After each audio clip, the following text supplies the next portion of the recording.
शांति। ओम शांति। ओम शांति। आज है 29 जुलाई 2025।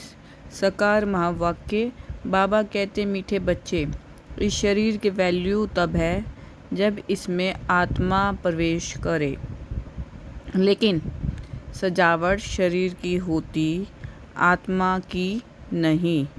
बाबा कहते मीठे बच्चे, इस शरीर की वैल्यू तब है जब इसमें आत्मा प्रवेश करे, लेकिन सजावट शरीर की होती, आत्मा की नहीं। आज का प्रश्न है, तुम बच्चों का फ़र्ज क्या है? तुम्हें कौन सी सेवा करनी है? तुम बच्चों का फ़र्ज क्या है? तुम्हें कौन सी सेवा करनी है? उत्तर है, तुम्हारा फ़र्ज है अपने हम जीन्स को नर से नारायण, नारी से लक्ष्मी बनने की युक्ति बताना। तुम्हें अब भारत की सच्ची रूहानी सेवा करनी है। तुम्हें ज्ञान का तीसरा नेत्र मिला है, तो तुम्हारी बुद्धि और चलन बड़ी रिफाइन होनी चाहिए, किसी में मोह जरा भी ना हो। गीत है, नैनहीन को राह दिखाओ। ओम शांति। डबल शांति। तुम बच्चों को रेस्पॉन्ड करना चाहिए। ओम शांति। हमारा स्वधर्म है शांति। तुम अभी शांति के लिए थोड़े ही कहाँ जाएंगे?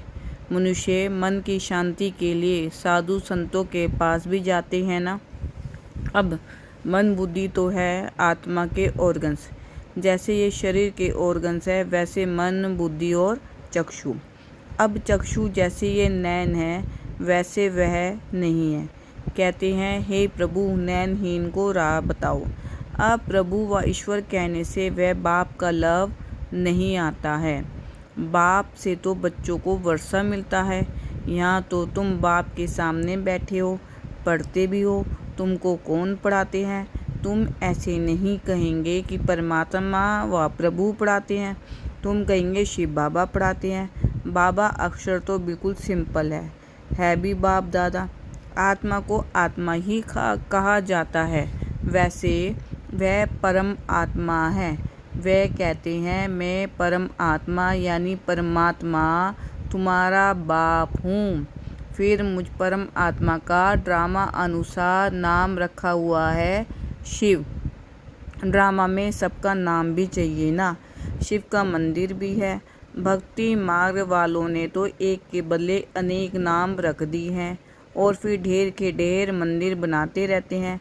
चीज़ एक ही है। सोमनाथ का मंदिर कितना बड़ा है, कितना सजाते हैं। महलों आदि की भी कितनी सजावट रखते हैं। आत्मा की तो कोई सजावट नहीं है, वैसे परमात्मा की भी सजावट नहीं है। वह तो बिंदी है। बाकी जो भी सजावट है वह शरीरों की है। बाप कहते हैं, ना हमारी सजावट है, ना आत्माओं की सजावट है। आत्मा है ही बिंदी। इतनी छोटी बिंदी तो कुछ पाठ बजा ना सके। वह छोटी सी आत्मा शरीर में प्रवेश करती है तो शरीर की कितनी प्रकार की सजावट होती है। मनुष्यों के कितने नाम हैं।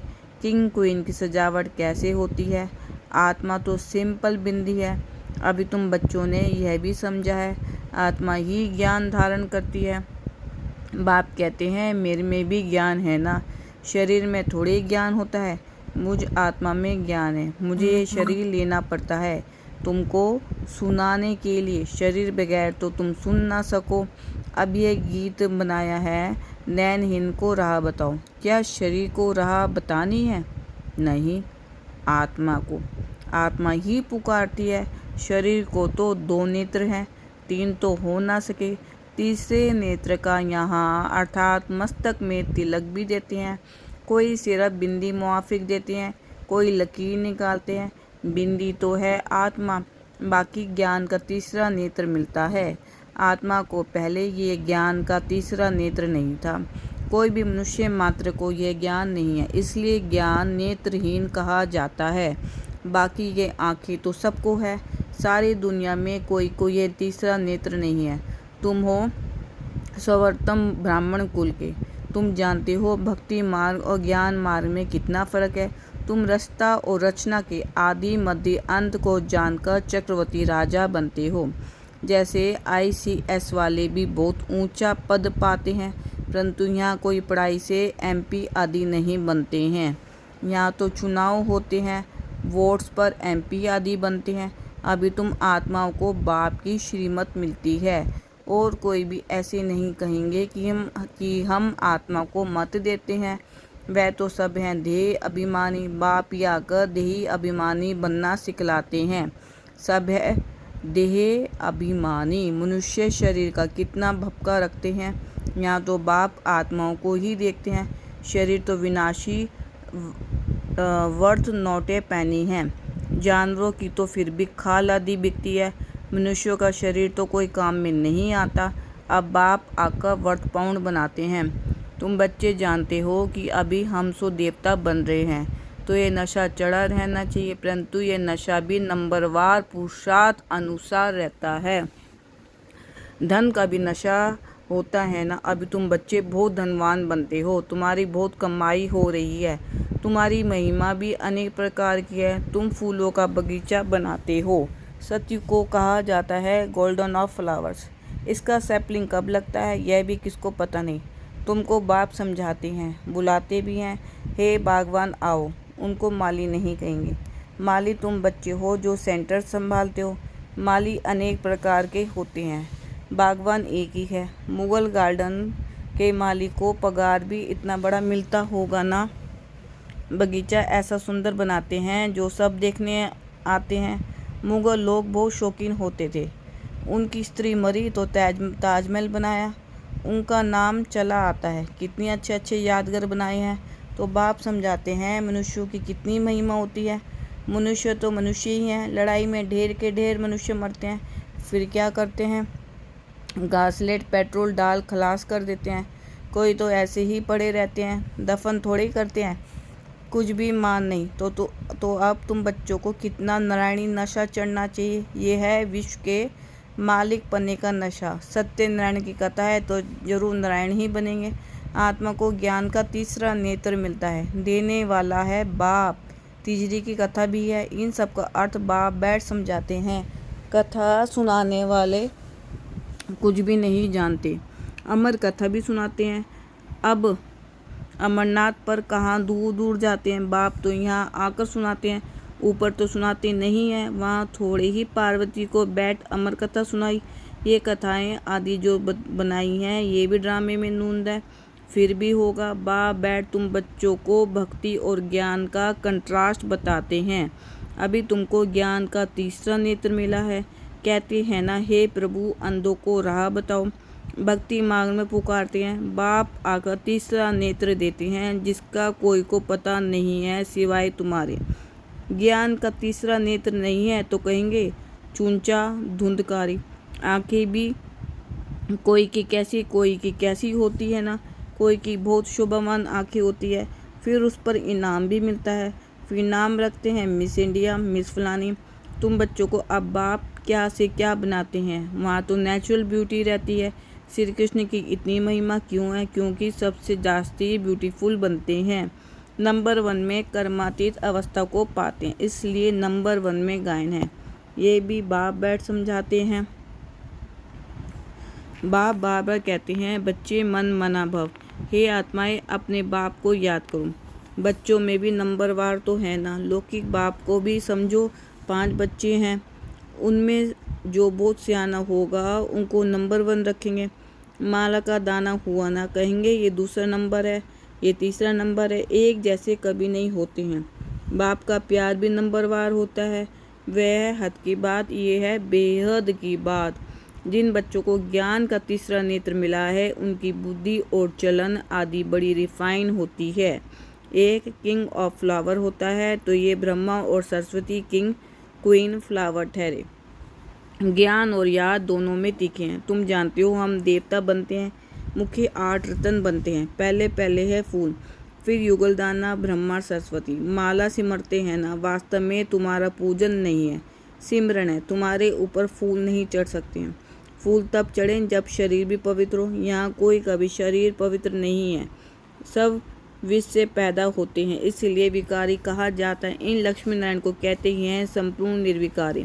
बच्चे तो पैदा होते होंगे ना, ऐसे तो नहीं कोई ट्यूब से बच्चा पैदा हो जाएगा। यह भी सब समझने की बातें हैं। तुम बच्चों को यहाँ 7 रोज भट्टी में बिठाया जाता है।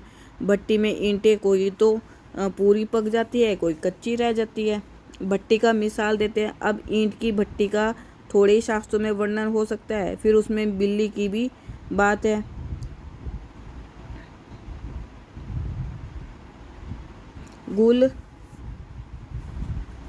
गुलाब काबली की कहानी में भी बिल्ली का नाम दिखाया है। दिव्य अर्थात दीपक को बुझा देती थी।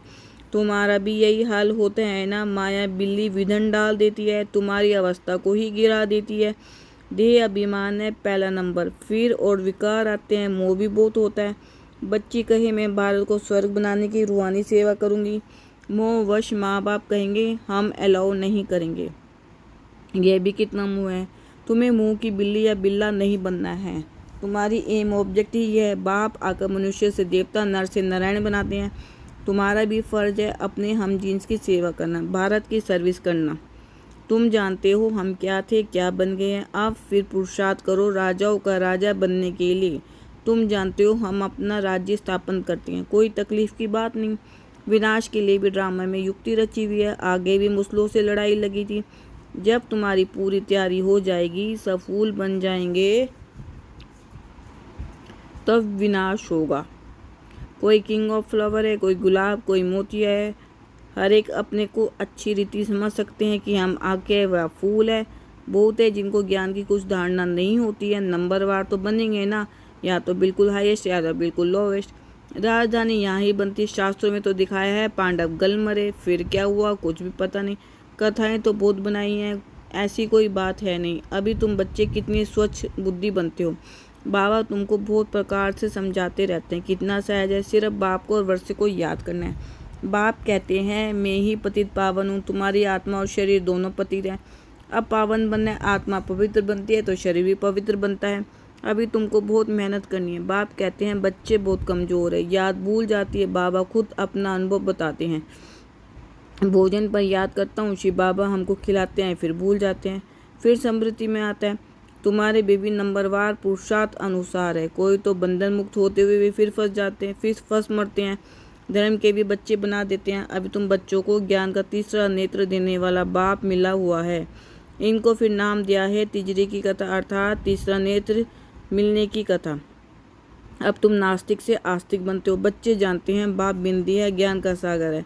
वह तो कह देते नाम रूप से नहीं आ रहा। अरे ज्ञान का सागर तो जरूर ज्ञान सुनाने वाला होगा ना। इनका रूप भी लिंग दिखाते हैं, फिर उनको नाम रूप से नहीं आ रहा कैसे कहते। सैकड़ों नाम रख दिए हैं। बच्चों की बुद्धि में यह सारा ज्ञान अच्छी रीति रहना चाहिए। कहते भी हैं परमात्मा ज्ञान का सागर है। सारा जंगल कलम बनाओ तो भी अंत नहीं हो सकता है। अच्छा, मीठे मीठे सिकलदे बच्चों प्रति माता पिता बाप दादा का याद प्यार और गुड मॉर्निंग। रूहानी बाप की रूहानी बच्चों को नमस्ते। हम रूहानी बच्चों की रूहानी बाप दादा को दिल व जान से सिख व प्रेम से नमस्ते, गुड मॉर्निंग, शुक्रिया मीठे मीठे बाबा। धारणा के लिए मुख्य सार। अभी हम बाप द्वारा व्रत पौंड बने हैं। हम सो देवता बनने वाले हैं। इसी नारायणी नशे में रहना है। बंधन मुक्त बन सेवा करनी है, बंधनों में फंसना नहीं है। सेकंड पॉइंट है ज्ञान योग में तीखे बन माता पिता समान किंग ऑफ फ्लावर बनना है और अपने हम जीन्स की भी सेवा करनी है। वरदान, अपने सर्व खजानों को अन्य आत्माओं की सेवा में लगाकर सहयोगी बनने वाले सहज योगी भव। अपने सर्व खजानों को अन्य आत्माओं की सेवा में लगाकर सहयोगी बनने वाले सहज योगी भव। सहज योगी बनने का साधन है सदा अपने को संकल्प द्वारा, वाणी द्वारा और हर कार्य द्वारा विश्व की सर्व आत्माओं के प्रति सेवाधारी समझ सेवा में ही सब कुछ लगाना। जो भी ब्राह्मण जीवन में शक्तियों का, गुणों का, ज्ञान का व श्रेष्ठ कमाई के समय का खजाना बाप द्वारा प्राप्त हुआ है वह सेवा में लगाओ। अर्थात सहयोगी बनो तो सहज योगी बन ही जाएंगे, लेकिन सहयोगी वही बन सकते हैं जो संपन्न है। सहयोगी बनना अर्थात महाधनी बनना। स्लोगन, भेद के वैरागी बनो तो आकर्षण के सब संस्कार सहजी खत्म हो जाएंगे। बेहद के वैरागी बनो तो आकर्षण के सब संस्कार सहजी खत्म हो जाएंगे। अव्यक्त इशारे, संकल्पों की शक्ति जमा कर श्रेष्ठ सेवा के निमित्त बनो। संकल्पों की शक्ति जमा कर श्रेष्ठ सेवा के निमित्त बनो। जैसे अपने स्थूल कार्य के प्रोग्राम को दिनचर्या प्रमाण सेट करते हो, ऐसे अपनी मनसा समर्शक स्थिति का प्रोग्राम सेट करो तो संकल्प शक्ति जमा होती जाएगी। अपने मन को व्यर्थ संकल्पों में बिजी रखेंगे तो मन को अपसेट होने का समय ही नहीं मिलेगा। मन सदा सेट अर्थात एकाग्र है तो स्वतः अच्छे वाइब्रेशन फैलते हैं, सेवा होती है। ओम